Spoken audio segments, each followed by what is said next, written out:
नामकरण के बाद गोकुल में खुशियों का माहौल था। गोपियां हंस रही थी।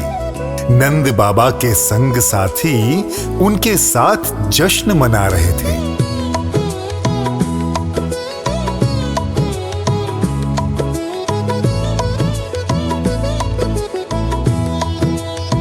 आंगन में एक बैलगाड़ी खड़ी थी। कान्हा उसी गाड़ी के नीचे सो रहा था। उनकी छोटी छोटी आंखें खुली थीं और उन आंखों में उस गाड़ी की परछाई थी, जैसे वो सब जानते हो, क्योंकि उस गाड़ी के भीतर कुछ और था। शक्टासुर, कंस का भेजा हुआ असुर, काले धुएं के पीछे छिपा, लाल आंखों से जलता हुआ।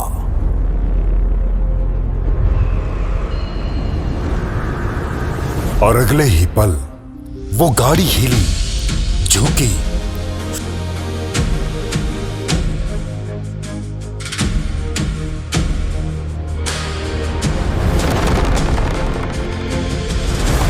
और भयंकर आवाज के साथ पूरी तरह पलट गई। सामान बिखर गया।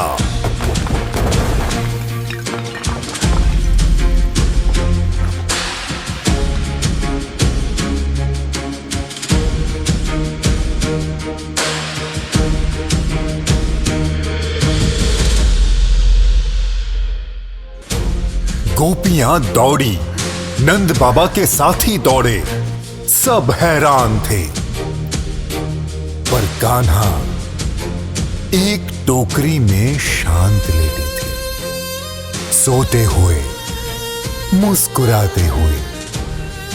चारों ओर टूटी गाड़ी, बिखरा सामान और बीच में वो नन्हा बालक, जैसे कुछ हुआ ही नहीं। यशोदा मां की आंखें भर आई। कांपते हाथों से उन्होंने कान्हा को उठाया और सीने से लगाया। शक्टासुर का नाम मिट गया था।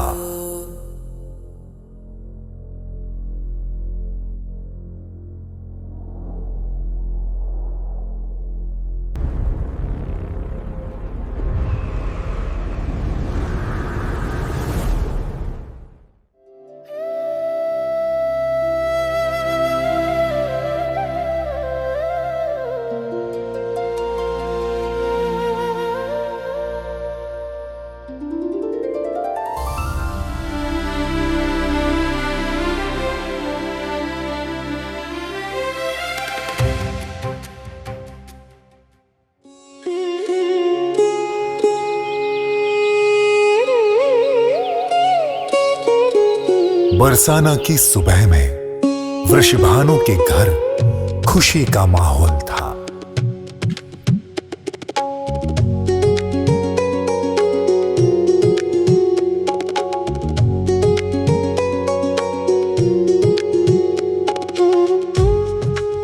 सभी बरसानावासी और नंद बाबा, यशोदा मां और कान्हा वृषभानु के घर पधारे थे।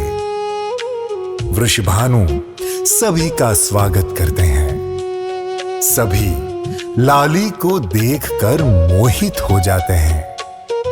कान्हा लाली को देख मुस्कुराने लगता है।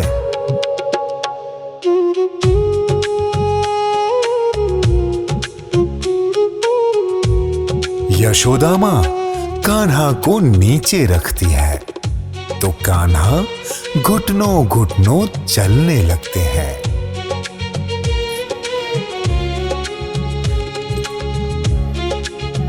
और कान्हा लाली के पास पहुंचते हैं।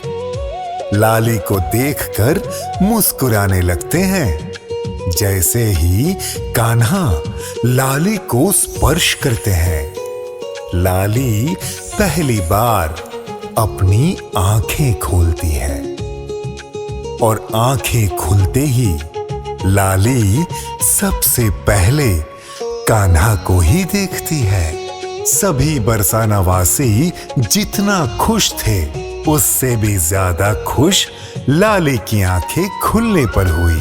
तभी गर्ग मुनि वृषभानु के घर पधारते हैं। वृषभानु उनका आदर पूर्वक स्वागत करते हैं। ऋषि मुनि लाली को देखकर भावुक हो उठते हैं और कहते हैं, कृष्ण को पहली बार देखने के लिए जिसने अपनी आंखें नहीं खोली थी उस लाली का नाम मैं रखता हूं राधा, जिसका अर्थ है कृष्ण की सर्वप्रथम भक्ति आराधना। वहीं दूसरी तरफ मथुरा में सभी कंस को सारी घटना की खबर देते हैं। वो सिंहासन के सामने खड़ा हुआ और चीख पड़ा। पूरा दरबार डर गया। पहले पूतना, अब शक्टासुर, एक नवजात बच्चे ने उसके दोनों असुरों का विनाश कर दिया था।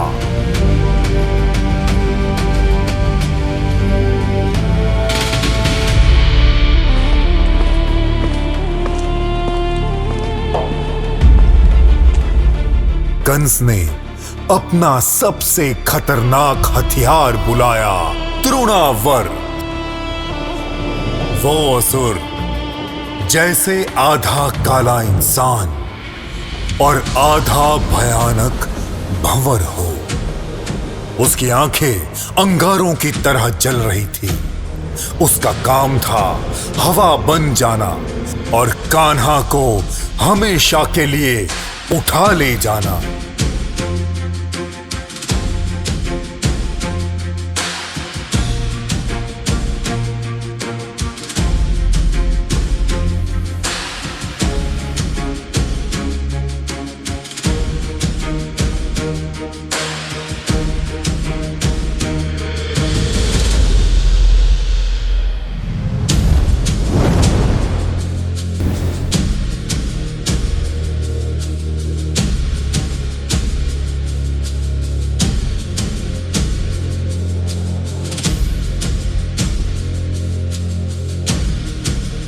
अगली सुबह गोकुल शांत और खुशहाली में था।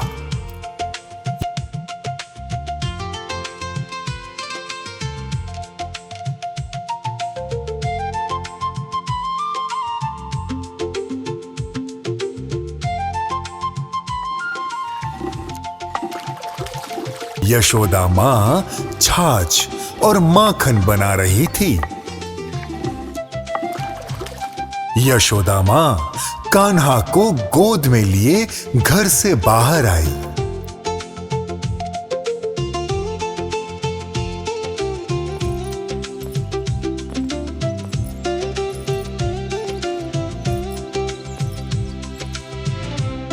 तभी हवा रुक गई।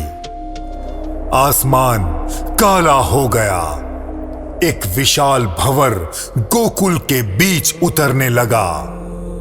पेड़ झुक गए, भटके उड़ गए और लोग चीखते हुए भागने लगे।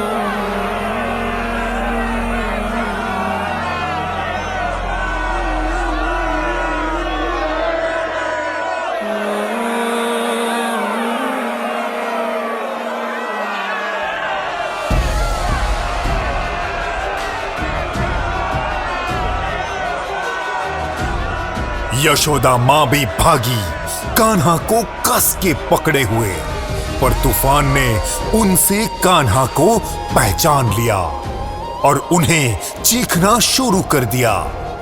पर यशोदा मां अपने कान्हा को पकड़े रही।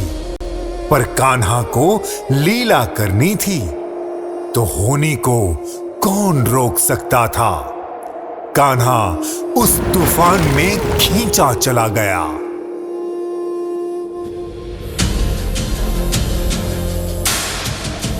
यशोदा मां गिर पड़ी। उनके हाथ हवा की तरफ थे, आंखें आसमान की तरफ और होठों पर सिर्फ एक ही नाम था,